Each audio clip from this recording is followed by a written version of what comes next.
Right to self defence क्या कहता है? देखिए, आपके पास सेक्शन 34 है भारतीय न्याय संहिता का, और ठीक अपोजिट सेक्शन 37। ठीक है।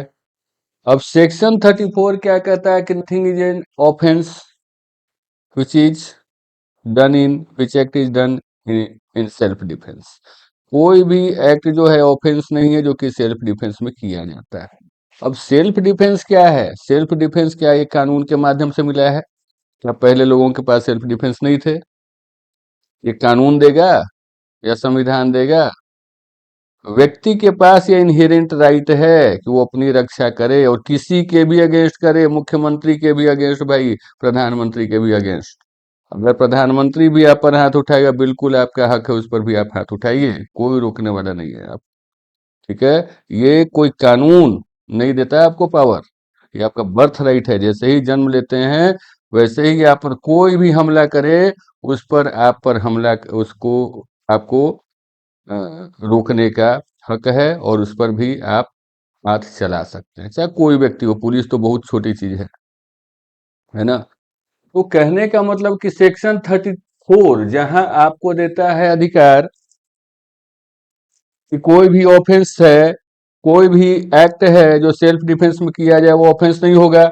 दूसरी तरफ 37 में सरकारी अधिकारियों को यह अधिकार दे देता, पब्लिक सर्वेंट को, कि भाई आप पर जब तक ये आशंका ना हो कि ये अधिकारी हम पर डेथ काउज कर सकता है या ग्रीवस आउट कर सकता है, या किसी के आदेश से वो काम करेगा, डेथ काउज करेगा या ग्रीवस आउट करने का आशंका आप पर जब तक नहीं हो, और पब्लिक अथॉरिटी का अगर एक्सेस है, तो आपको सेल्फ डिफेंस का अधिकार आपका सीज हो जाता है। ये बात ये कहता है।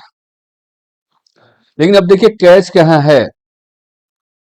इसका मतलब ये नहीं कि आप सब्जी लेने गए, कोई पुलिस अधिकारी आप पर थप्पड़ चला दे और बच जाएगा, ऐसा नहीं है।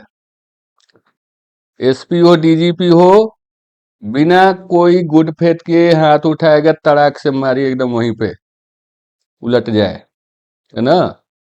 शक्ति आपके पास भी है ना। ये तो कायरता ना हुआ कि कोई मार दिया आप डर करके भाग गए, तो कायरता नहीं दिखानी है।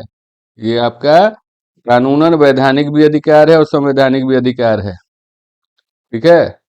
तो ये बातें हैं। अब यहाँ पर कैच क्या है कि 37 में गुड फेथ की चर्चा है, और under the colour of his duty, मतलब जब ड्यूटी में आप हैं, जो बेसिक टास्क आपको सौंपा गया उसको निभाने में अगर आपको कोई बाधा कर रहा है, तब आप हाथ उठा सकते हैं।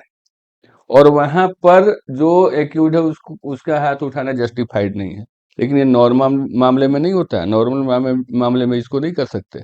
नॉर्मली अगर कोई साधारण व्यक्ति है, इज्जतदार व्यक्ति है, और कोई भद्र पुरुष है, उसकी तो बात ही अलग है। अगर उस पर उसने हाथ उठाया, बिल्कुल भी हाथ उठाया जा सकता है। क्यों? क्योंकि जैसे ही गुड फेथ में काम नहीं हुआ, वैसे ही वो पुलिस ऑफिसर रहा ही नहीं, वो अपराधी हो गया। तो वो पुलिस ऑफिसर उस समय उस कलर में है ही नहीं, तो उसको मारना कैसे इस सेक्शन को हिट करेगा? 37 को बिल्कुल हिट नहीं करेगा, है ना। तो इसको समझना बहुत जरूरी है। जितने ज्यादातर लोग यही बताते हैं कि नहीं भाई, पुलिस मार दे तो चुपचाप सह लीजिए और जा करके थाना में रिपोर्ट करवाइए। नहीं भैया, पहले तो मारिए भी और थाना में रिपोर्ट भी कराइए, दोनों काम कीजिए। पहले तो उसने हाथ चाहा तो पहले तो उसको मारिए अच्छे से, और उसके बाद जाइए थाना में उसके अगेंस्ट केस कराइए। क्योंकि वो अपने अधिकार को समझ नहीं रहा है, तो कैसे वो जनता का पैसा खा रहा है बिना चीज को सीखे हुए ही। खिलाओ क्या है, अगर उसको पता ही नहीं है, तो इसका मतलब हमारा पैसा भी खा रहा है और काम भी नहीं जान रहा है।